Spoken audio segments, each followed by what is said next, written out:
question, parce que c'est vrai que moi, je discute avec des Russes et que de plus en plus, avant, il y avait une sympathie pour les Français, mais c'est en train de changer. Les Russes sont en train de moins en moins aimer les Français quand même à cause du comportement. Écoutez, moi je le ressens pas parce que les Russes aiment bien les étrangers.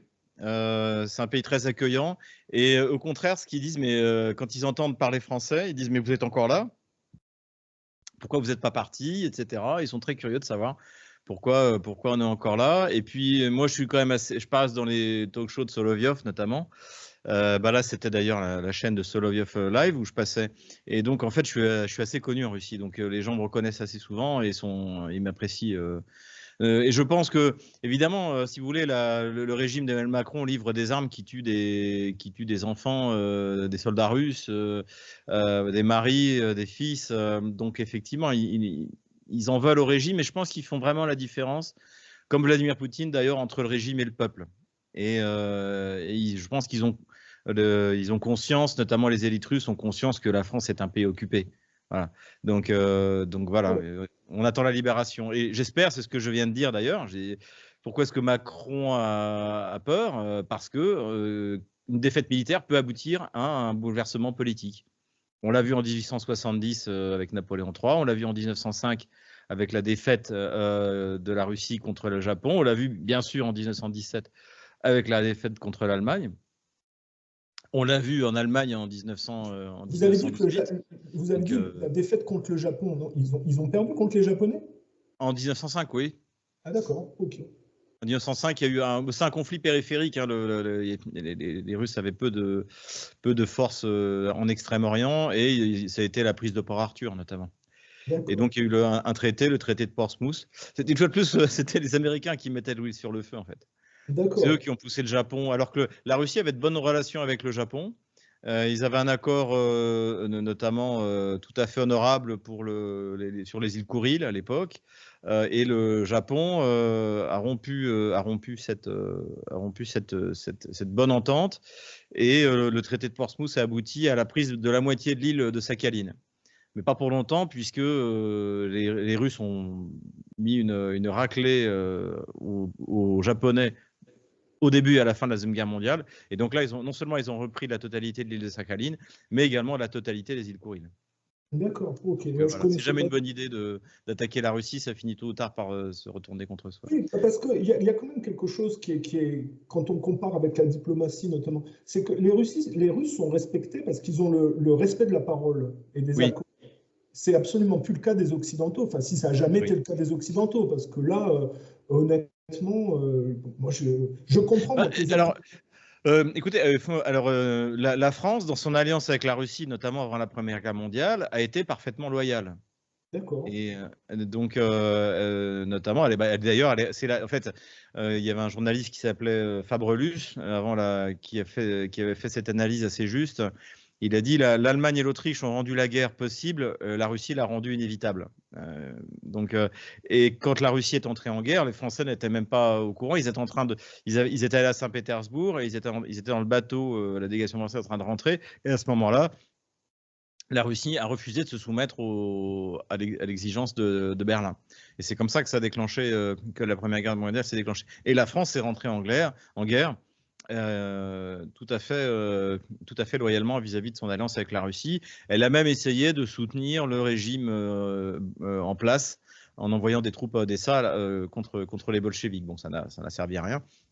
Parce que franchement, quand on compare aujourd'hui, moi je comprends que les Africains se tournent vers les Russes parce que, je veux dire, quand on compare la mentalité mais de gens qui se prétendent antiracistes et anticolonialistes, mais qui pratiquent un racisme et un colonialisme. Ah, mais c'est tout simplement incroyable. Mais d'ailleurs, c'est pas que les Russes, en fait.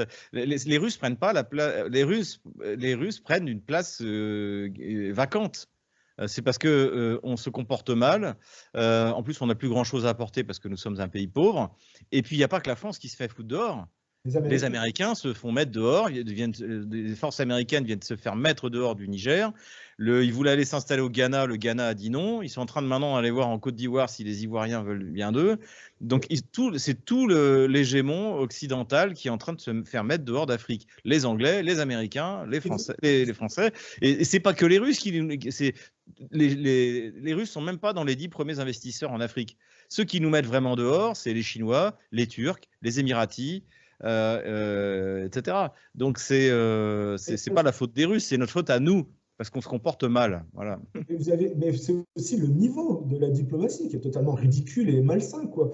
Vous avez vu ce que Lavrov dit de son rapport avec, je crois que c'est le ministre des Affaires étrangères, là, ou je ne sais plus quel représentant français est allé voir Lavrov pour lui dire, voilà, on a de mauvaises relations, ça ne va pas s'arranger, mais vous êtes en bonne position en Afrique alors que nous, non, est-ce que vous pouvez nous aider? Et Lavrov, il a dit, mais ils sont aussi débiles que ça de croire que je vais les aider alors qu'ils nous disent qu'ils vont mal se comporter avec nous, quoi. Comment c'est possible d'avoir une diplomatie aussi basse? C'est lui qui le dit, hein, c'est Lavrov.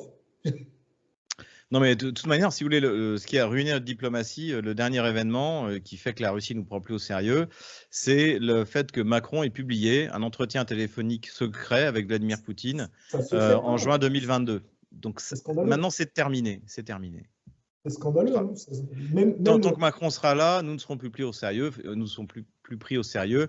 Et d'ailleurs, ça a choqué non seulement en Russie, mais ça a choqué en Chine, ça a choqué partout. Plus personne ne veut parler à Macron au téléphone. Et puis la manière de tutoyer Poutine et de lui dire qu'il ne sait pas comment il interprète les lois, alors que lui ne comprend pas les lois et qu'il dit n'importe quoi. Il n'a même pas lu les accords de Minsk. Il n'a même pas lu les accords de Minsk.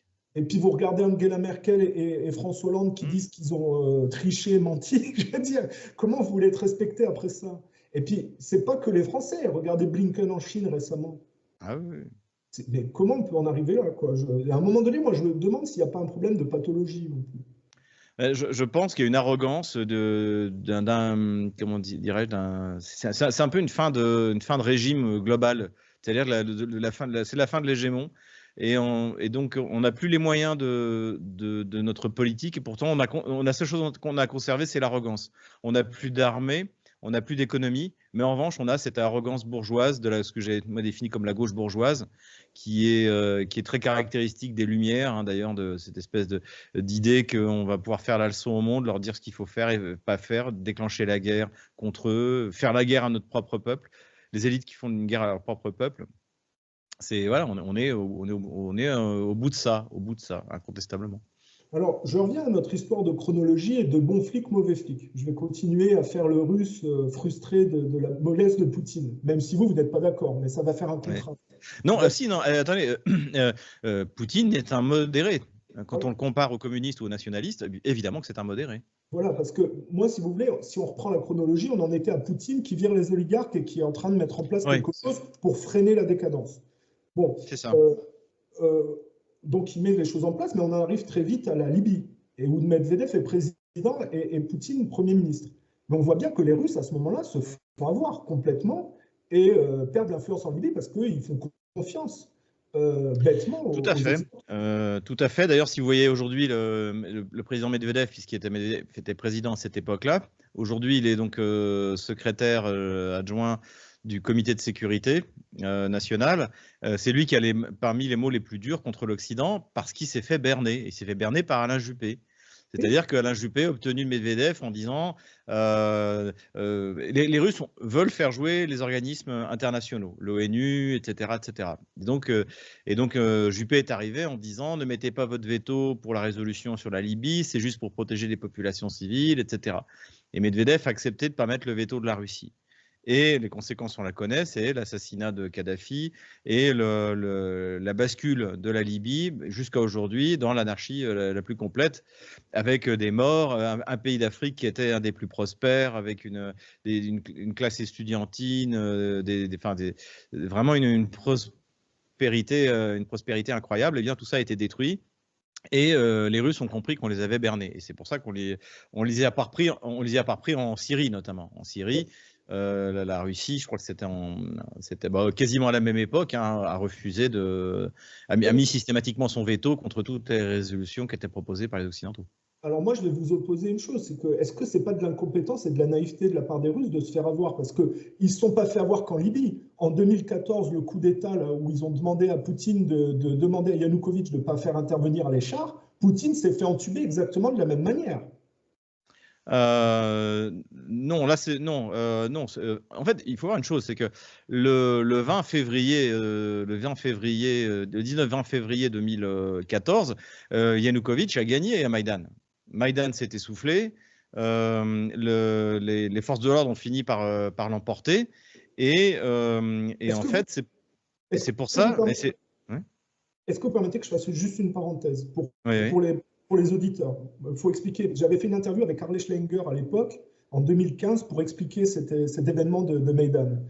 Il y a eu un coup d'État mis en place par Nuland, Ashton, Obama, Biden, où ça a consisté à pousser les gens à faire une révolution pour virer Yanukovych, qui était c'est un mafieux pro-russe, mollement pro-russe, on va dire, mais il était quand même trop pro-russe pour l'Occident. Donc ils ont fait une révolution colorée, ils ont poussé les gens dans la rue.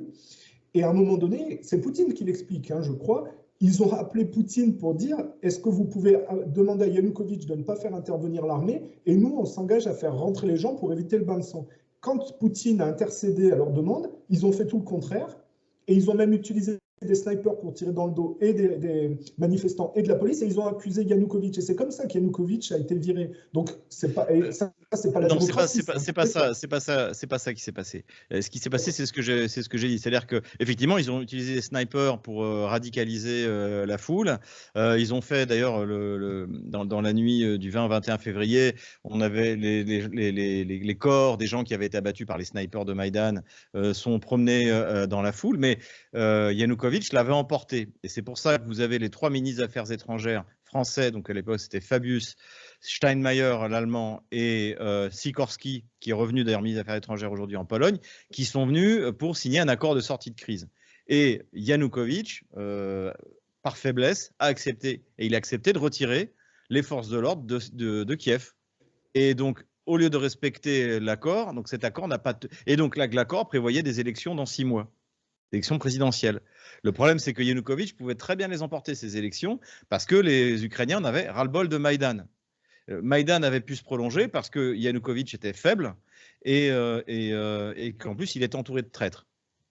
Et donc en fait, lui, donc, le 21 février, donc, il signe cet accord de sortie de crise. Et puis, donc Klitschko, qui est aujourd'hui maire de Kiev, qui était un des 3 activistes, arrive sur l'estrade de Maïdan en disant voilà, on a un accord, etc.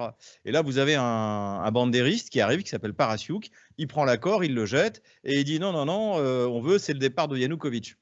Yanukovych était à Kharkov à ce moment-là. Il se tourne vers les pays signataires de l'accord de sortie de crise qui ne répondent plus au téléphone. Et donc là, il échappe à la mort à plusieurs reprises et il part en Crimée. Et c'est là que l'armée russe le récupère par hélicoptère. Et à partir de ce moment-là, eh bien, on bascule dans quelque chose de complètement différent. En quelques semaines, la Crimée passe côté russe. Et puis là, aujourd'hui, on commémore le massacre d'Odessa du 2 mai et qui va également provoquer l'accélération et les événements dans le Donbass, etc. etc. Alors, mais la chronologie que vous donnez, vous en êtes sûr? C'est-à-dire que la version que j'ai donnée, vous êtes certain qu'elle c'est pas la bonne? Ah oui, j'en suis certain. Les chars n'auraient rien changé parce qu'au moment de Maïdan, les Russes, Yanukovych l'a emporté. Sur le terrain, la ville, il tient la ville. Et en plus, les Ukrainiens en ont ras-le-bol. C'est l'accord de sortie de crise, c'est le fait qu'il ait fait confiance à Fabius, Steinmeier et Sikorski qui lui coûte le pouvoir. Non, mais c'est bien parce que ça permet de rectifier, parce que moi, sur ma chaîne, j'avais fait une interview avec le type de Lyndon LaRouche, le bras de Lyndon LaRouche, et il avait exactement les mêmes conclusions que moi. C'est-à-dire que. Moi, j'ai vu une interview avec Poutine où il dit qu'ils lui ont demandé de faire pression sur Yanukovych pour qu'il ne fasse pas intervenir l'armée. Et c'est ça qui me surprend un peu, quoi, parce que... De toute manière, il n'y avait pas besoin de faire intervenir l'armée. Les forces de l'ordre, les Omon s'appellent les Berkouts, ont fait leur boulot. Les Berkouts ont tenu.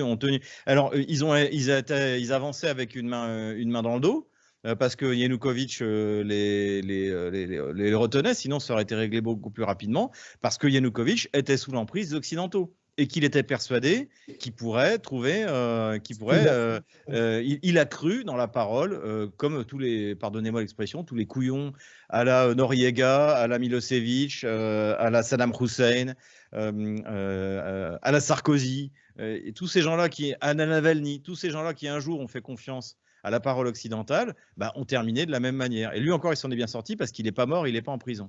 Mais de toute manière, vous l'avez très bien dit tout à l'heure, Yanukovych s'est fait élire sur un programme pro-russe, de faire de la langue russe une deuxième langue officielle, de rejoindre l'union douanière, et à peine arrivé, il n'en est plus question. Et non seulement il ne rejoint pas l'union douanière russe, mais il fait l'accord d'association avec l'Union européenne. Donc, j'explique ça dans mon livre d'ailleurs, Ukraine, pourquoi la Russie a gagné. C'est-à-dire que toutes les élites soi-disant pro-russes, ukrainiennes, au niveau national comme au niveau local, en fait, n'ont jamais servi les intérêts de leur électorat qui votait pour eux parce qu'ils étaient pro-russes. Aujourd'hui, vous voyez ceux qui dirigent, par exemple, les villes que les Russes n'ont pas encore libérées, c'est énormément de gens dont on disait qu'ils étaient pro-russes, qui venaient du parti des régions de Yanukovych, que ce soit à Kharkov, que ce soit à Kryvyi Rog, que ce soit à Odessa. Tous ceux qui sont à la tête de ces villes, ils étaient censés être des pro-russes. Donc c'est une corruption généralisée, un mensonge généralisé. Je crois que c'est même pire qu'en France. Et pourtant. Donc je ne peux pas avoir l'argument de dire que Poutine s'est fait avoir en acceptant d'intercéder en faveur des Occidentaux pour stopper la reprise du pouvoir par Yanukovych. Non, le problème, c'était qu'au contraire, les Russes auraient été prêts à intervenir. Si Yanukovych leur avait demandé, ils auraient été prêts à intervenir, mais Yanukovych ne l'a pas demandé parce que Yanukovych voulait s'entendre avec les Occidentaux. Ce qui s'est passé, en revanche, c'est que les Russes ont vu immédiatement l'opportunité. À partir du moment où le pouvoir n'est plus légitime à Kiev, eh bien, tout devient possible, à commencer par la réunification de la Crimée. Et là, évidemment, c'est ce coup d'opportunité qui n'était pas du tout prévu par Washington, et c'est une perte énorme. La Crimée était un des objectifs principaux. Aujourd'hui, l'objectif principal de Washington, c'est de conserver Odessa. Parce qu'après avoir perdu la Crimée et Sébastopol, si en plus ils perdent Odessa, alors là, c'est la catastrophe complète du point de vue politico-stratégique pour Washington. Et pour la Pologne, accessoirement. Alors, ça veut dire que Poutine est un judoka, il contre toujours les velléités de... Il est brillant. Il est brillant. En Géorgie, si vous voulez, par exemple, la question qui s'est posée, j'avais eu un débat avec un politologue ukrainien plutôt pro-russe. Il s'interrogeait pourquoi est-ce que Poutine a reconnu l'élection de Poroshenko, donc en mai 2014 de mémoire. Donc lui, il disait... Un type de Goldman Sachs d'ailleurs. C'était le roi du chocolat. Je ne savais pas s'il était chez Goldman. Je ne crois pas qu'il était chez Goldman Sachs. C'est Poroshenko. Comment? C'est lié à Goldman Sachs, Poroshenko. D'accord. En tout cas, il était surtout connu pour être l'oligarque du chocolat, hein, puisqu'il avait privatisé à son profit les usines Rochen de chocolat soviétique. Et donc lui était un oligarque. Et donc l'explication que donnait le politologue ukrainien, c'était que après tout, l'Ukraine a toujours été, sauf Yanukovych, souvent été dirigée par les oligarques, plus ou moins officiellement. Avec Poroshenko, il était ouvertement oligarque. Yulia Tymoshenko aussi, qui avait été Premier ministre, était une oligarque. Et de toute manière, l'oligarchie ukrainienne a toujours été aux commandes et elle l'est encore aujourd'hui. Contrairement à la Russie, Akhmetov, par exemple, qui est toujours aux commandes. Kolomoïski, alors il a pris un peu de plomb dans l'aile, mais il est toujours, c'est lui qui a créé Zelensky. Alors, quand je dis qu'il est lié à Goldman Sachs, c'est par Yarsemouk, le ministre. Ah oui, d'accord. Oui, le Premier ministre de l'époque, oui, tout à fait. Qui était un des trois. Vous aviez Klitschko, Yatsenyuk et Tiagnibok, qui était le nazi de service, on va dire. Que Nuland ne voulait pas voir Klitschko là-dedans, parce qu'il n'était pas assez sur la ligne de Washington, visiblement. Klitschko était plutôt l'homme des Allemands. D'ailleurs, il était son mouvement, je ne sais plus comment ça s'appelait, était proche du parti démocrate chrétien allemand, CDU. Mais le problème de tout ça, c'est que voilà, l'explication, en fait, pourquoi est-ce que Poutine a reconnu l'élection de Poroshenko? Parce que ça cimentait la réunification de la Crimée. Oui, mais alors. Tandis que il était très habile. Il était très habile. Il était très habile, mais Poroshenko était allié avec les groupuscules qu'on peut appeler néo-nazis ukrainiens à l'époque, les bandéristes, et il avait un discours anti-russe complet, c'est-à-dire de couper la langue russe et d'enlever non. Pendant sa campagne électorale, Poroshenko, il a eu un discours de réconciliation avec la Russie. Non, mais après, c'était autre chose, parce qu'il quand il prête serment devant le Parlement ukrainien, vous pouvez trouver le serment sur ces vidéos, il dit comme il y a des législatives qui arrivent, et qui sait qu'il a besoin de l'électorat qui veut faire la paix avec la Russie, et il explique qu'en 3 mois, il aura fait la paix avec les Russes. Oui, mais et évidemment, une fois élu, comme Zelensky, il fait exactement le contraire de ce qu'il a promis. Parce qu'on a des discours de lui où il dit qu'il n'aura pas de retraite pour les pro-russes, que la langue... Oui. En fait, à partir du moment où il est élu et après les législatives, là, le ton change complètement. Comme Zelensky se fait élire parce qu'il est la star d'une série en langue russe où il joue le rôle d'un prof de français qui devient président de l'Ukraine. Et la série s'appelle Sluga Naroda, le service du peuple. Et le dernier épisode, c'est mars 2019. Et il est élu président pour de vrai cette fois en avril 2019. Les Ukrainiens n'ont pas d'excuses sur cette histoire parce que je suis désolé à dire, c'est triste à dire, mais ils ont une maturité politique d'enfants de 5 ans. C'est pire. Encore une fois, la situation du point de vue de la pratique politique est pire qu'en France. Et pourtant, je pense qu'on a un des plus mauvais exemples dans le monde. En tout cas, d'Europe, je pense qu'on est le pire. Cette série télé, c'est qu'il a fait aussi la promotion de la décadence un peu LGBT. Il a joué bien sûr. L'hymne national avec le sexe. On ne peut pas croire que voter pour ce genre de personnes va apporter une politique pérenne. Je veux dire, c'est comme Macron, quelque part, voter pour Macron, c'était aussi voué... C'est de la manipulation encore une fois, c'est quelque chose qui a été prévu pendant longtemps. La série, elle démarre en novembre 2016 et elle se déroule jusqu'à l'élection. Et il donne à son parti le nom de la série, Sluga Naroda. Il s'identifie un peu comme l'a fait avec Macron, EM, En Marche. Lui, c'est The. Donc c'est très narcissique, c'est de la manipulation des foules. Voilà. Et là, on peut dire que c'est ce que les mondialistes, je crois que c'était Karl Popper qui appelait ça le bêta humain. C'est le bêta humain. Et puis c'est comment dire,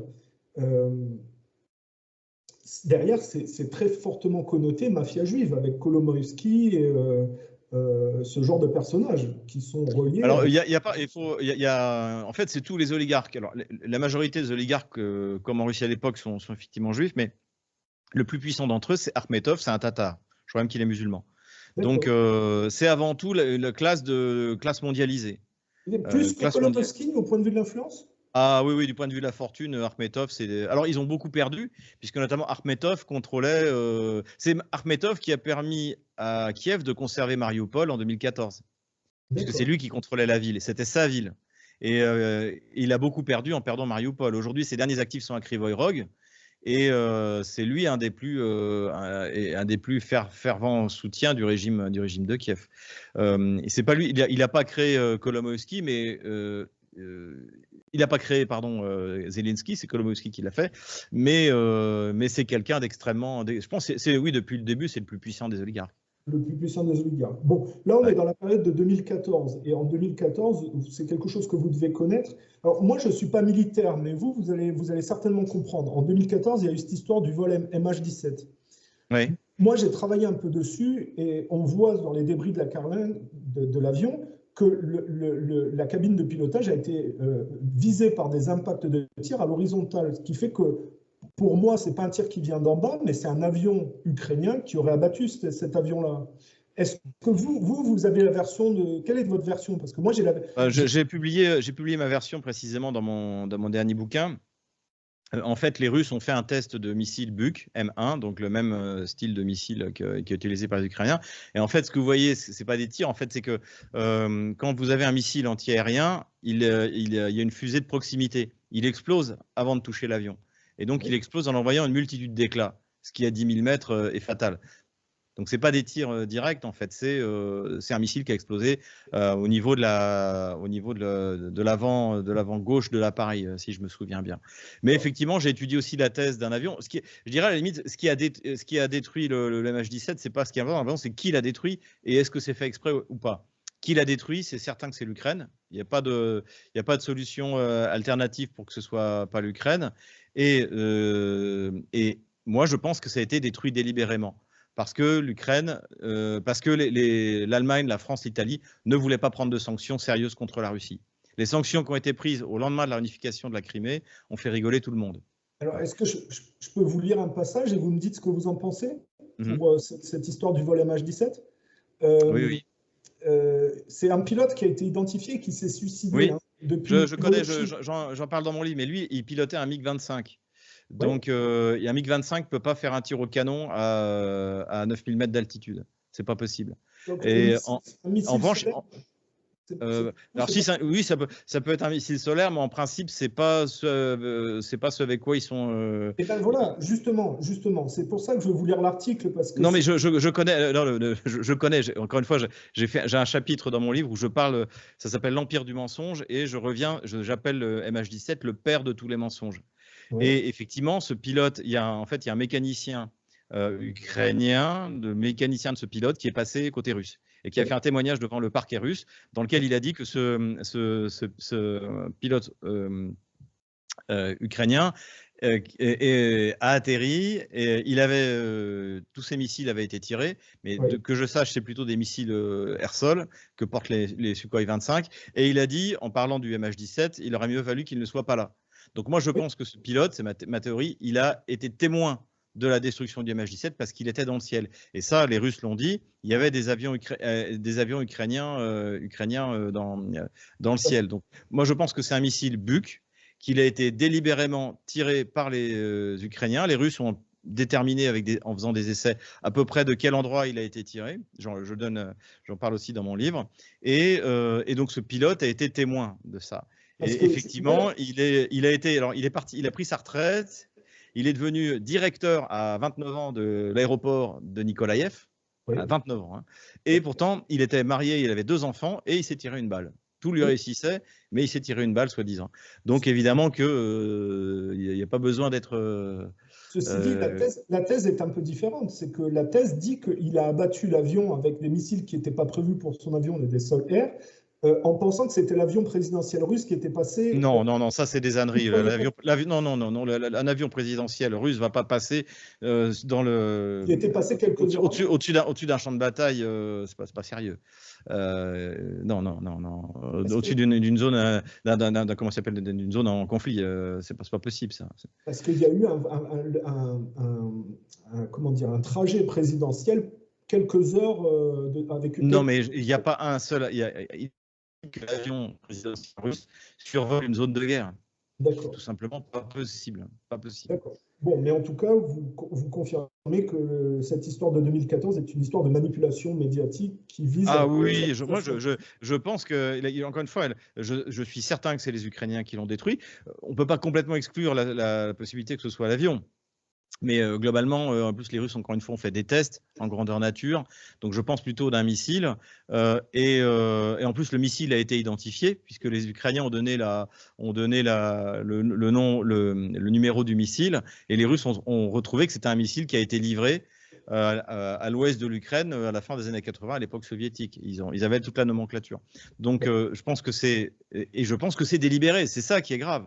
Et je pense que ça a été fait avec la bénédiction de la CIA, parce que, et ça c'est Joe Biden qui le dit dans une interview qu'il donne en 2016, je crois, ou 2018, je ne sais plus, devant le Council of Foreign Relations, et il dit que même après la destruction du MH17, les Français et les Italiens ne voulaient pas mettre de sanctions, parce qu'ils connaissaient la vérité, évidemment. Ils savaient très bien que ce n'était pas Moscou qui avait détruit le MH17. Mais ça a marché d'ailleurs. Des sanctions sérieuses, cette fois, ont été prises contre la Russie. Bon, alors voilà qui clôt l'époque de 2014. Entre 2014 et 2022, plus de 20 000 Ukrainiens russophones sont massacrés par justement les factions, notamment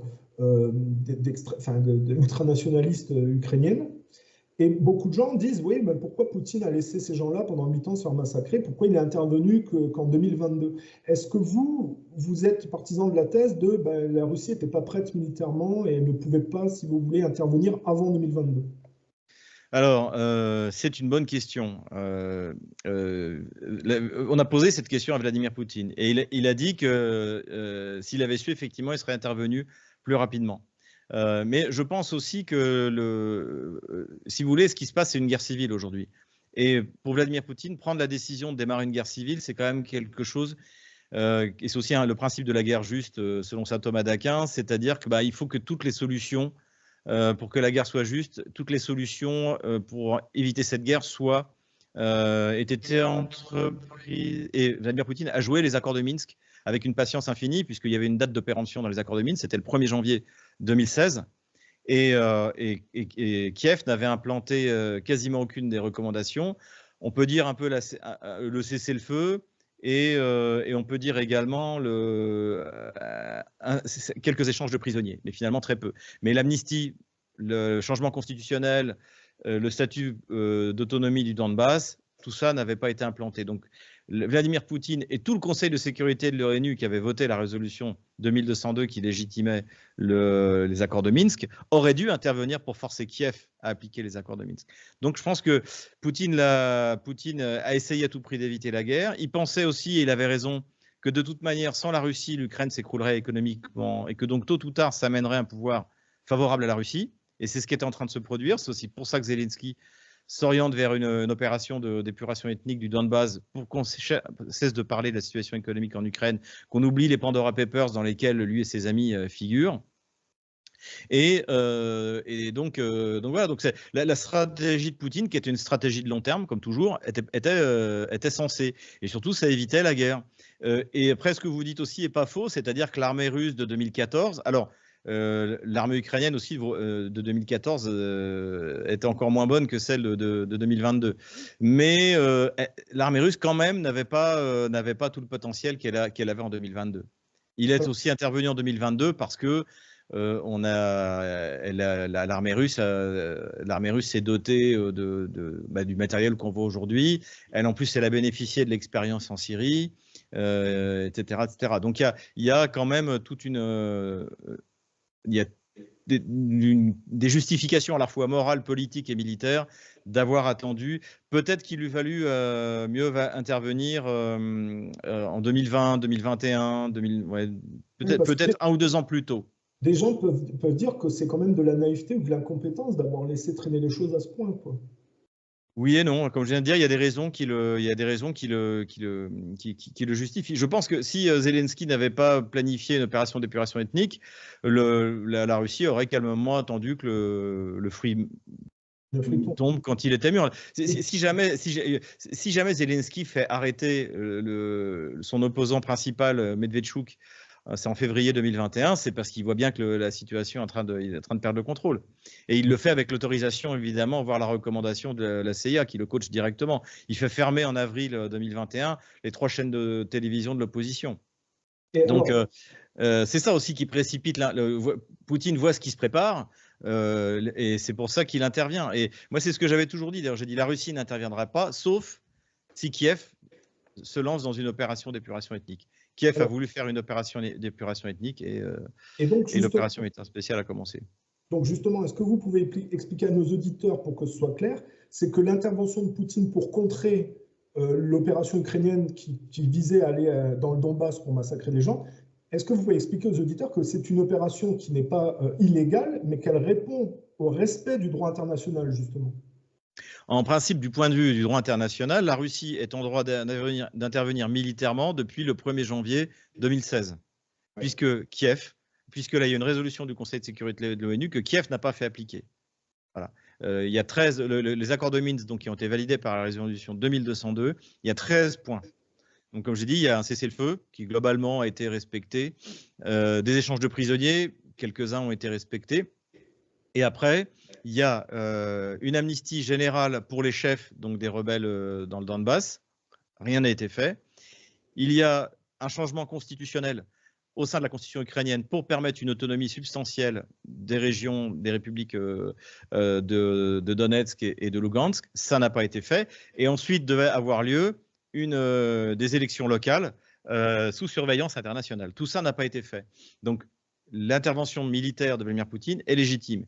Et elle est doublement légitime puisque Kiev s'apprêtait à faire une opération d'épuration ethnique. Il suffit de voir les rapports de l'OSCE, notamment le rapport du 15 février 2022, Donc le SCE fait des rapports depuis 2014 sur les violations.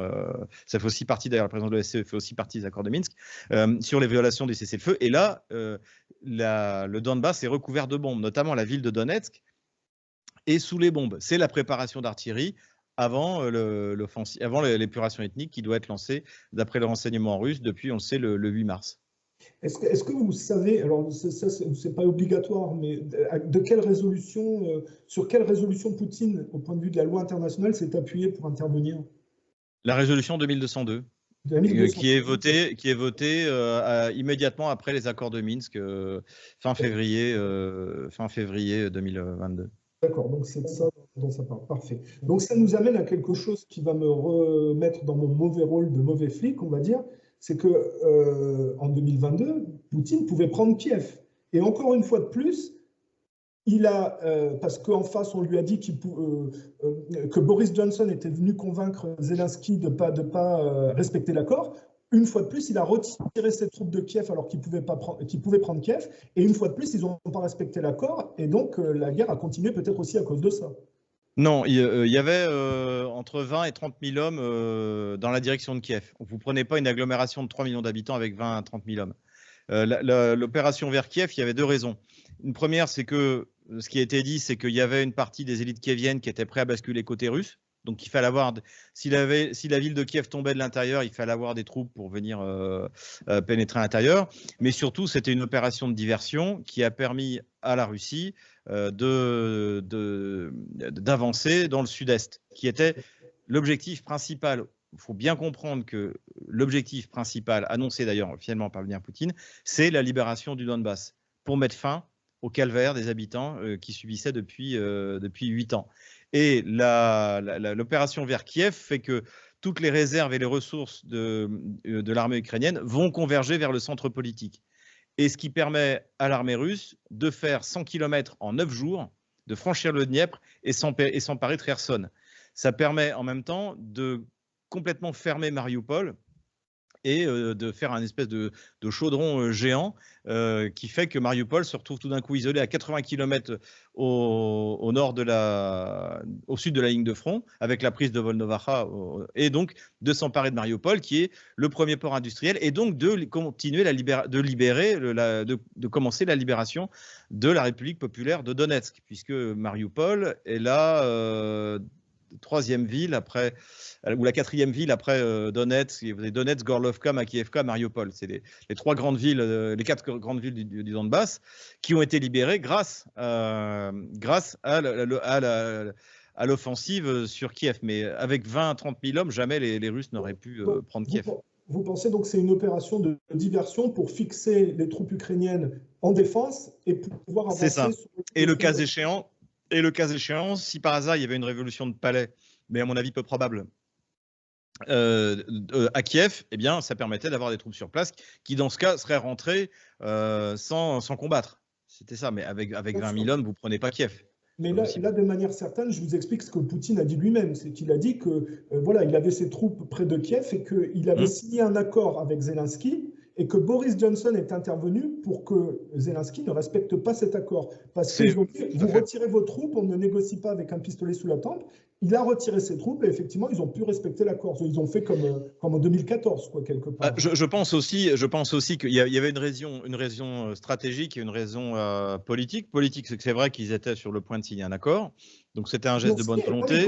Ils l'ont signé. Oui, mais tous les termes n'étaient pas encore, négociés. Mais oui, ils allaient vers un accord. C'est incontestable. D'ailleurs, maintenant, c'est même dans le Wall Street Journal. Ça a été dit par David Arakhamia, qui est le chef du groupe de Zelensky au Parlement ukrainien et qui dirigeait la délégation pour les négociations. Donc oui, ça, c'est une réalité. Mais j'ai une vidéo de Poutine où il montre les documents à des responsables africains qui n'en croient pas. C'était au Forum économique de Saint-Pétersbourg l'année dernière, en juin dernier, tout à fait. Mais il faut voir aussi, c'est que les Russes ont attaqué l'Ukraine à 1 contre 3. Oui. C'est-à-dire qu'ils étaient en large infériorité numérique. Ce qui ne les a pas empêchés, encore une fois, de s'emparer de 20% du territoire. Et donc, en fait, le dispositif russe était extrêmement étiré. Et donc, que l'accord ait été signé ou pas, quoi qu'il arrive, l'armée russe ne pouvait pas se permettre d'avoir un dispositif aussi étiré. Il fallait qu'elle ramène des troupes sur l'axe d'effort principal, c'est-à-dire le Donbass. Donc, deux choses pour mettre en contraste. On a d'une part une stratégie occidentale qui vise à mettre la main sur les ressources naturelles de l'Ukraine et à complètement disperser l'Ukraine au profit de groupes comme BlackRock, des types comme... Et en faire une anti-Russie. Et en faire une anti-Russie. Les enfants étaient élevés, y compris les enfants du Donbass, dans la haine de la Russie, dans la haine de leurs parents, dans la haine de leurs grands-parents, dans la haine de la victoire contre les nazis. Non, c'était épouvantable ce qu'est en train de faire. Placer des ogives nucléaires aux portes de Moscou, des laboratoires d'armes bioterroristes. Une des raisons qui fait que Poutine intervient, c'est aussi qu'à la conférence de Munich qui a lieu la veille du début de l'opération militaire spéciale, Zelensky demande l'arme nucléaire. Ils ont des laboratoires de bioterrorisme aussi aux portes de la Russie. Voilà, c'était sur le site de l'ambassade des États-Unis. Oui, non, mais ils étaient en train de faire de l'Ukraine un pays pauvre, mais totalement consacré à la guerre contre la Russie. Où toutes les terres agricoles sont accaparées par l'Occident et par des groupes américains. Alors, on va voir ce que ça va donner, parce que légalement, jusqu'à présent, ils les louaient, et normalement, depuis le 1er janvier 2024, ils ont le droit de les acheter. Mais est-ce qu'ils vont les acheter? Avant, ils n'avaient pas le droit, ils les louaient. Ouais. Parce que, en fait, la loi ukrainienne, comme la loi russe, interdit à des non-citoyens russes de posséder la terre. Et le FMI a obtenu de Zelensky, en 2020, je crois, c'est aussi dans mon livre, une loi qui abolit cette obligation d'être ukrainien pour posséder la terre. Parce que les prêts occidentaux ne sont pas gratuits. À un moment donné, il va falloir rembourser. Et c'est certainement... Là, en revanche, je ne sais pas quoi ils vont rembourser. Là, avec les terres et le patrimoine, comme d'habitude. Oui, sauf que à qui elles vont appartenir, les terres?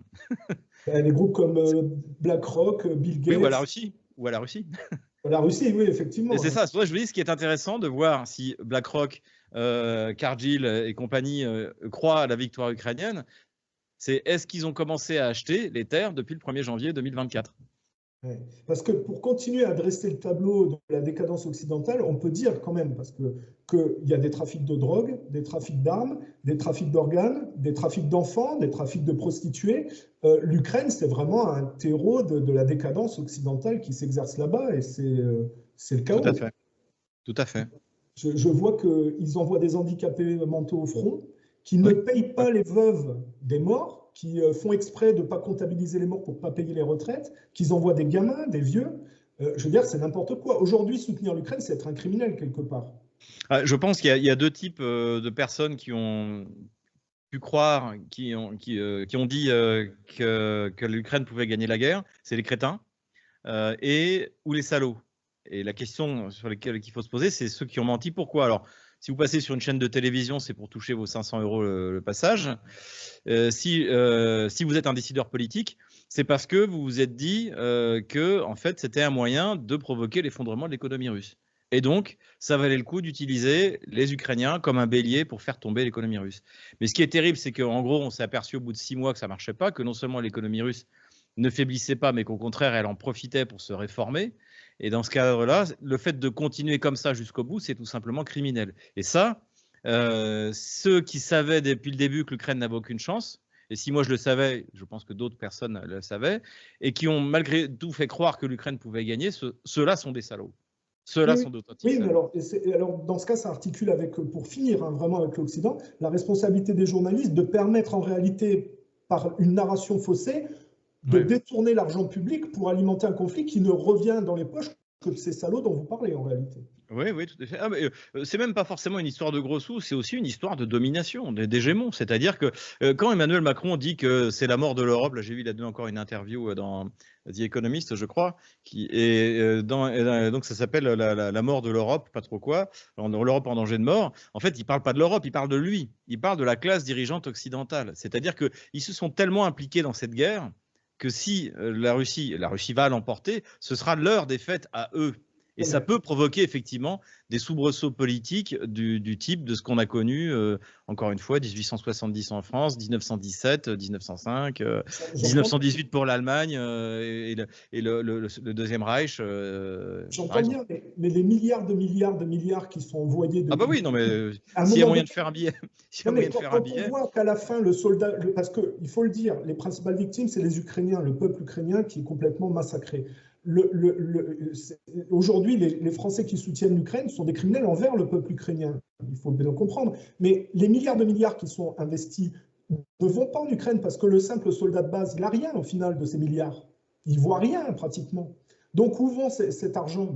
Quand on regarde le Parti démocrate, ça sert à blanchir de l'argent, ça sert à envoyer de l'argent aux grosses firmes de l'armement. Mais au niveau de l'ère de combat, qu'est-ce que le soldat ukrainien voit, lui? Il ne voit rien du tout, pratiquement.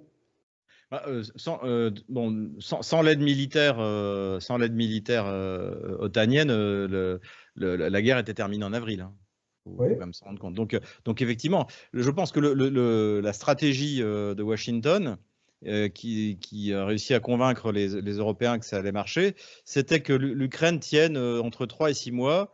On allait mettre des sanctions, comme a dit Victoria Nuland, comme la Russie n'en avait jamais vu, et ça allait provoquer l'effondrement de l'économie russe, comme dirait Bruno Le Maire. Et ça n'a pas marché. Et le problème, c'est qu'ils n'ont pas de plan B. Mais malgré tout, ils continuent. Ils continuent et ils sont dans le bunker et ils espèrent un miracle. Voilà où en est l'état-major de l'OTAN.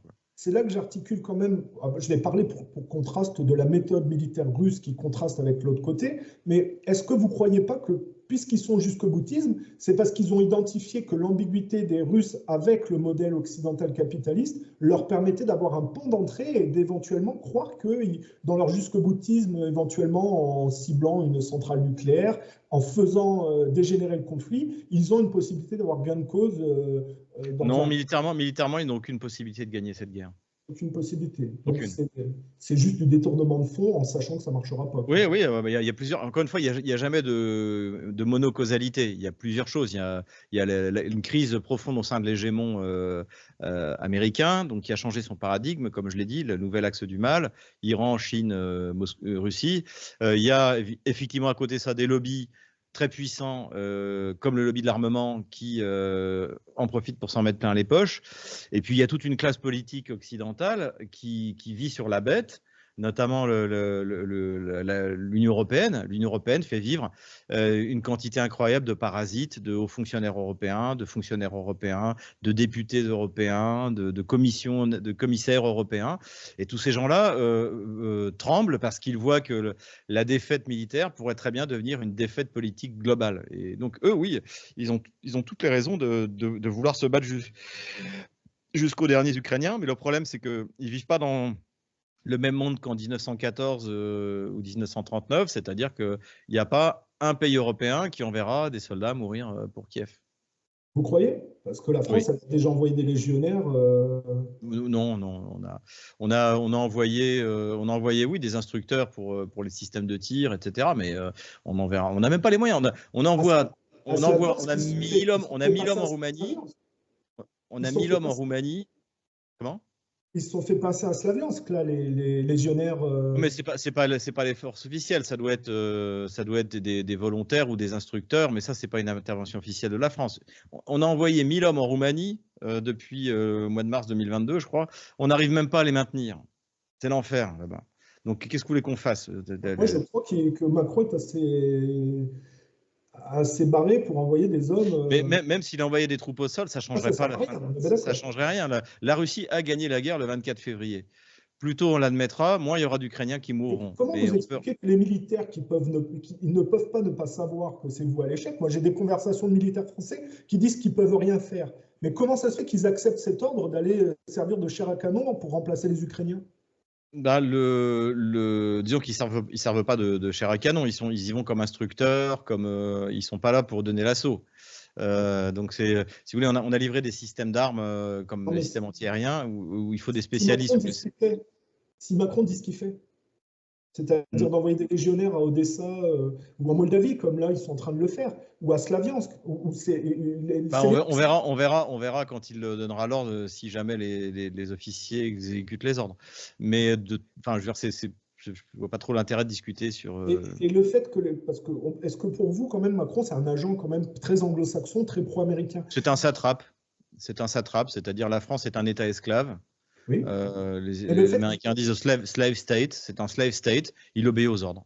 Donc, pour vous, quand Macron parle de déporter le nucléaire militaire français pour l'Europe, en fait, quand on pense Europe, c'est les États-Unis, c'est l'OTAN. Ah oui, c'est l'agenda de Washington, c'est-à-dire le droit de veto à l'ONU et l'arme nucléaire.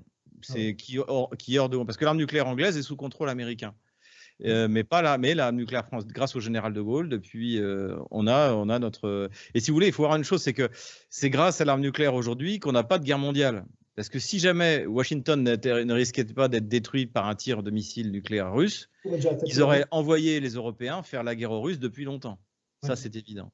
Et aujourd'hui, ce n'est pas possible à cause de l'arme. Donc l'arme nucléaire est un problème pour Washington. Parce que c'est encore… la France est un État esclave, mais pas suffisamment encore. Il faut détruire son complexe militaro-industriel. Donc, c'était le travail notamment sur Alstom, puisque c'est tout ce qui est turbine. C'est non seulement la souveraineté énergétique, mais c'est également la propulsion des bateaux. Enfin, c'était une technologie extrêmement… Il y a très peu de pays qui maîtrisent ces technologies-là. Donc, il faut détruire notre souveraineté énergétique, détruire notre souveraineté militaire. Et Macron le fait très bien. Très, très bien. Donc, c'est un agent infiltré pour l'étranger. Oui, je pense que c'est même pas un agent, je veux dire, c'est un satrape. Il a été nommé là pour mettre le pays en coupe réglée. Et on est sous occupation. C'est moins évident qu'en 1940, mais on est en fait, on a un gouvernement d'occupation avec une vie politique grotesque. De partis qui en fait se partagent un gâteau et qui n'ont aucun projet politique pour la France. Bon, alors ça, on en finit avec le côté occidental. De l'autre côté, l'armée russe a appliqué une stratégie patiente et mesurée qui prend en compte le moindre dégâts, au point de vue des populations. C'est-à-dire qu'ils font attention à ne pas faire comme les Américains avec le carpet bombing en Irak, c'est-à-dire à respecter les populations le plus possible. Là, on a vu Poutine qui disait, par exemple, on n'a pas attaqué en hiver les centrales électriques pour pas que les gens se soient retrouvés coupés d'électricité de chauffage en hiver. Donc on a une stratégie russe qui se cantonne à ce qu'elle a dit, c'est-à-dire l'est de l'Ukraine, avec les populations russophones.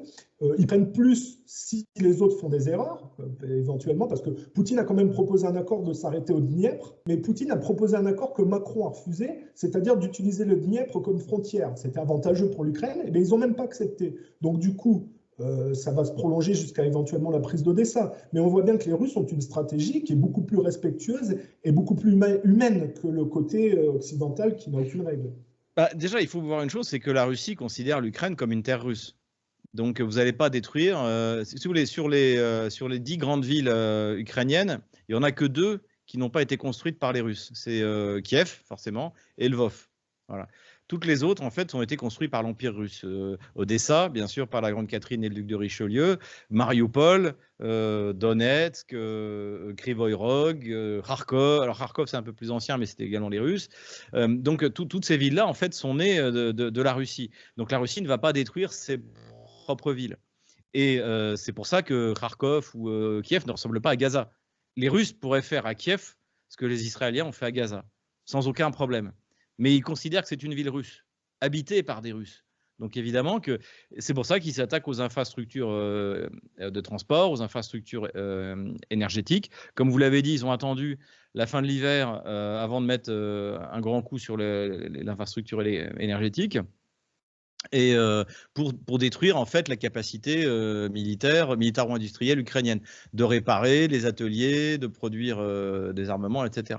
Et voilà, il faut voir aussi que beaucoup de ces villes seront intégrées à la Russie à la fin de l'opération militaire spéciale, notamment, moi je pense que Kharkov, Nikolaïev, Krivoy Rog, sans doute Dniepropetrovsk, Zaporozhye, c'est certain, Kherson de nouveau, et puis Odessa seront intégrés à l'Empire russe. Donc il faut que ça se passe bien. Si les Russes transforment en tapis de bombe et rasent la ville, évidemment que les gens ne seront pas contents. Et voilà. Et au contraire, je pense que la patience et la modération de la Russie fera que le retour de ces villes russes au sein de la Fédération de Russie se passera bien.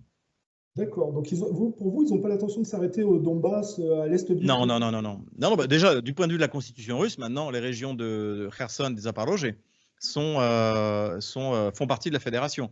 Donc, Zaporozhye, il manque 30%, dont la capitale de la région, Zaporozhye. Et Kherson, pareil, il manque en gros 30%. Oui, mais ils n'iront pas jusqu'à Kiev, parce que Kiev, c'est quand même pas des populations très russophones. Ils sont quand même.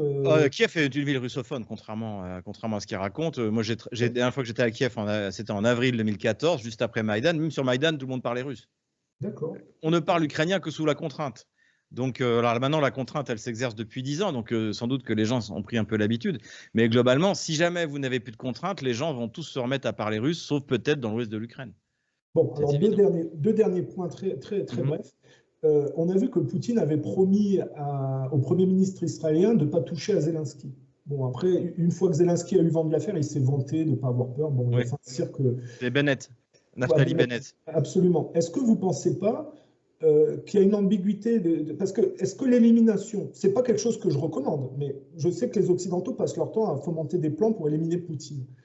Est-ce que l'élimination de Zelensky aurait entraîné la fin de la guerre? Qu'est-ce qui se serait passé si les Zelensky... Au contraire, ça en aurait fait un héros. Ils auraient pris le prétexte pour mettre un général quelconque. Non, là, aujourd'hui, pour les Russes, il vaut mieux que Zelensky reste en vie. Parce qu'en plus, ça va être un président illégal dans une vingtaine de jours. Je crois que c'est le 21 mai où son mandat se termine. Il n'a pas fait d'élection. Donc en fait, là, pour les Russes, il est même, c'est l'homme idéal. Non, c'est et encore une fois, pour mettre un satrape, c'est pas difficile. Hein. Vous prenez Zelensky, ils vont se précipiter au portillon pour prendre sa place. Bon, vous ne trouvez pas que Poutine est ambigu avec Israël et avec la communauté juive, c'est-à-dire très accommodant? C'est-à-dire qu'il y a une grosse communauté juive en Russie qui, dans son ensemble, soutient la Russie. Vous avez par exemple le présentateur le plus connu, c'est Solovyov, donc qui est tout le temps attaqué d'ailleurs dans les médias français parce qu'il fait des déclarations un peu à l'emporte. Après, il a beaucoup de second degré, voire du troisième degré. On a des médias français antisémites. Voilà, non mais voilà, et c'est ce qu'il dit d'ailleurs. Donc dans l'ensemble, la communauté juive russe, elle est loyale vis-à-vis de la Russie. Et surtout, et vous avez même également une communauté juive ukrainienne qui est très inquiète parce qu'ils se disent que quand la guerre sera définitivement perdue, quand ce sera acté, dans la mesure où le président est juif, tous ces bataillons néo-nazis, bandéristes, qui ont mis leur antisémitisme de côté parce qu'ils ne sont pas stupides et qui se rendent compte que s'ils veulent l'aide de l'Occident et de l'OTAN, ils sont obligés de faire des concessions sur leur idéologie, et bien là, ils vont chercher le coupable. Et dans ces régions-là, quand un pogrom s'organise, je vous laisse deviner sur qui ça va tomber. Et donc ça, les juifs ukrainiens le savent et en sont très inquiets. Ça, je le sais. Et eux attendront l'armée russe avec impatience, un peu comme un peu à la fin de la guerre, quand en Alsace-Lorraine, quand les rouges allemands ont commencé à se soulever, les Lorrains et les Alsaciens étaient pressés de voir arriver l'armée française pour mettre de l'ordre. Oui. Bon. Ce sera à peu près la même chose. Alors, pour conclure, et déjà, je vous remercie d'avoir accordé autant de temps, on va conclure sur la pérennité de Poutine, parce que c'est bien, on va dire, Poutine, il fait, même si moi je le considère comme un mondialiste, et par contre c'est un mondialiste multipolaire, pas unipolaire, donc il est en contraste avec l'Occident. Ça ne fonctionne, ce que met en place Poutine, que s'il est capable de créer dans le temps des générations qui feront mieux que lui en politique. Quelle est, selon vous, la perspective dans le temps que va créer Poutine au niveau... Est-ce qu'il a une pérennité politique dans le temps? Est-ce qu'il y a... le flambeau peut être repris par des gens qui font mieux que lui? Ou est-ce que ça va s'effondrer dans le temps parce que les Russes ne sont pas au niveau C'est une bonne question. C'est une bonne question. Je pense qu'effectivement, il a prévu quelque chose. D'ailleurs, il a lancé ce qu'on appelle le programme présidentiel, qui est chargé de former la nouvelle génération de hauts fonctionnaires. C'est des gens que j'ai rencontrés, notamment dans l'extrême-orient russe. Il y a un jeune ministre du développement d'Arctique et de l'extrême-orient qui s'appelle Alexei Chikunkov, que j'ai interviewé à 2 reprises, qui est tout simplement brillant, génial, patriote, bien formé. Tout autour de lui, il y a des gouverneurs adjoints qui sont très jeunes. Le gouverneur adjoint, j'ai interviewé le gouverneur adjoint de la région de l'Amour. C'est comme une région qui fait 5 fois la France, vous voyez. Lui, connaissant parfaitement ses dossiers, extrêmement compétent, brillant, linguiste, parle tous des langues étrangères, notamment français. D'ailleurs, Chikunkov, je l'interviewe en français. Il parle chinois également. Beaucoup de ceux qui d'ailleurs travaillent dans cette région-là se sont mis au chinois ou à des langues asiatiques pour pouvoir développer le pays en coopération avec leurs voisins. Donc oui, cette classe, elle existe. Il y a des technocrates au sens positif du terme, c'est-à-dire que vous voyez, en France, on nomme les ministres pour remercier ceux qui vous ont soutenu. En l'occurrence, Darmanin et Le Maire, c'est pour les remercier d'avoir trahi le parti d'où ils venaient. Donc leur vertu, c'est d'avoir été des traîtres. Et pas du tout d'être compétent, puisque le maire était à l'agriculture, il est passé à l'économie, demain il sera peut-être à l'éducation, et sur le lendemain au ministère de la Culture, tout devient, ou à la jeunesse et les sports, pourquoi pas, tout devient possible. Et donc en Russie, c'est pas du tout le cas. Vous avez des professionnels. Mishustin, le Premier ministre, il s'occupe d'administrer le gouvernement, il fait pas de politique. Mantourov, le ministre des Finances, c'est pareil. Le ministre de l'Industrie, du Développement économique, c'est pareil. Vous avez toute une génération de jeunes hommes politiques, de hauts fonctionnaires extrêmement compétents et qui sont des techniciens. Et c'est pour ça que la Russie, économiquement, cartonne dans tous les sens. Parce qu'ils savent de quoi ils parlent. Le vice-premier ministre chargé de l'énergie, j'ai oublié son nom, Kovac. Kovac, vous l'écoutez parler de charbon, de pétrole, de gaz, c'est un pro de l'énergie. C'est pas Bruno Le Maire. Donc voilà, donc je pense que oui, cette génération-là, elle est prête. Et ce qui est intéressant aussi, c'est que Poutine, dans son discours programme devant le Congrès, juste avant l'élection présidentielle, il a dit que les gens qui dirigeaient la Russie dans les années 90 n'étaient pas des élites, c'était des fausses élites. Ceux qui devaient diriger la Russie, c'est ceux qui donnent leur vie pour la patrie. Et donc, il a prévu un programme de formation pour les officiers, les sous-officiers donc qui ont combattu, pour en faire des cadres, les futurs cadres de la nation. C'est-à-dire que, pour paraphraser, j'ai plusieurs fois paraphrasé Ernst Jünger, vous savez, Ernst Jünger, dans Sturm, disait la guerre est notre mère, elle nous a enfantés dans la matrice brûlante des tranchées, nouvelle race que nous sommes. Et on peut dire que oui, l'opération militaire spéciale est une matrice qui a enfanté la nouvelle classe dirigeante russe dans la matrice brûlante des tranchées, même s'il n'y a pas beaucoup de tranchées. Enfin si, l'été dernier, il y en a eu. Donc pour vous, en réalité, sur le bénéfice que va porter la route de la soie, les générations de Russes sauront totalement s'y accoler de manière compétente. Bah, tout à fait, c'est aussi l'avantage des sanctions, c'est-à-dire que les Russes étaient très axés depuis le début sur le projet de nouvelle route de la soie, mais maintenant, en plus, ils n'ont même plus le choix. Donc, et puis eux, ça leur va parce qu'ils créent des axes. La route de la soie, c'est un axe en gros qui part de la Chine, qui va jusqu'à l'Europe, même plus loin avec les nouvelles routes de la soie. Mais il y a des axes transversaux qui sont en train de se construire. Il y a eu une rencontre du président Azeri Aliyev avec Vladimir Poutine la semaine dernière. Et en fait, il y a de quoi il est question de l'axe Volga, ce qu'on appelle l'axe Volga-Caspienne, c'est-à-dire un axe commercial qui partira de Saint-Pétersbourg, qui descendra le long de la Volga jusqu'à la Caspienne, qui passera soit par la Caspienne, soit par l'Iran, soit par l'Azerbaïdjan, et qui arrivera en mer d'Arabie, et qui ensuite après se poursuivra par la mer jusqu'à l'Inde, etc. Donc le monde est en train de changer profondément, les axes commerciaux sont en train de changer. L'approche asiatique, une approche fondée sur le compromis, l'emporte petit à petit sur l'approche occidentale dégénérée qui est agressive, qui veut la soumission totale de l'adversaire et non pas trouver un compromis qui bénéficie à tout le monde. Donc je pense qu'on va vers un siècle asiatique qui sera fait de compromis. Je pense que c'est plutôt une bonne chose, c'est plutôt une bonne nouvelle. J'espère juste en conclusion que les Russes sont conscients que plus ils coupent les ponts à l'Occident et plus leur situation va s'améliorer. Je pense qu'ils n'attendent plus rien de l'Occident. Ils n'attendent plus rien de l'Occident. Non, ils se considèrent comme Européens, mais ils n'attendent plus rien de l'Occident. Y compris les populations ? Oui. Oui, Okay. je crois que là, c'est. Et il faut voir une chose. Moi, quand je suis arrivé en Russie en 2020, j'avais l'impression d'arriver dans un pays du tiers-monde blanc, mais un pays du tiers-monde. L'aéroport à l'époque, les infrastructures. Et puis, le changement a été magistral ces 25 dernières années.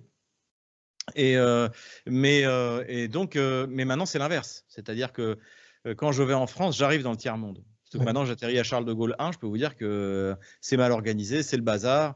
En plus, moi, je suis fichier S, donc j'ai le droit à la totale. Et donc, c'est ça, c'est-à-dire que j'arrive dans une république bananière où rien ne fonctionne, où en plus, comme je suis un opposant politique, je me fais fliquer. Donc c'est la totale. Et le Russe de base qui va visiter Paris, Berlin, il fait le même constat. Ils disent finalement, c'est quand même mieux chez nous. Donc en fait, on n'a rien à leur envier, ils n'ont rien à nous apporter. Et à la limite, je préfère Singapour parce que c'est propre et que c'est sécure, hein. C'est sécurisé. C'est le même effet en Chine aujourd'hui quand on va en Chine. C'est exactement. Il paraît qu'à Pékin, c'est incroyable. Voilà. Donc ce que voient les Russes, c'est que Moscou, c'est une ville de 23 millions d'habitants qui fonctionne parfaitement, alors que Paris et sa banlieue, ça fait 22 millions d'habitants et il n'y a rien qui fonctionne. Et que ce n'est pas sécurisé et que les Jeux Olympiques vont sans doute être une humiliation mondiale pour nous. Donc il faut bien se rendre compte, c'est aussi pour ça que, on peut finir là-dessus, mais il y a eu en 2019 la Rand Corporation, donc il y a un think tank très anti-russe qui soutient la vision hégémonique américaine. Ils ont produit un rapport qui s'appelle comment contrebalancer la Russie. Et parmi les recommandations, il faut arrêter de les faire participer aux activités sportives internationales. Parce qu'ils ont eu les Jeux Olympiques de Sochi, où c'était magnifiquement organisé, un sans faute. Le pire, ça a été, pour eux, je veux dire, pour les Gémons, ça a été le championnat du monde de foot en 2018. Des aéroports magnifiques, tout organisé, des gens souriants, des volontaires souriants, zéro insécurité. Et donc, pour la Rand Corporation, ça, c'est inadmissible. Il faut non seulement que les Russes ne soient plus autorisés à organiser des jeux internationaux, mais en plus, il faut que leurs sportifs soient interdits d'y aller pour que le prestige de la Russie soit amoindri. Et nous, en fait, ce qui va nous arriver à nous, c'est que le monde entier va voir la misère.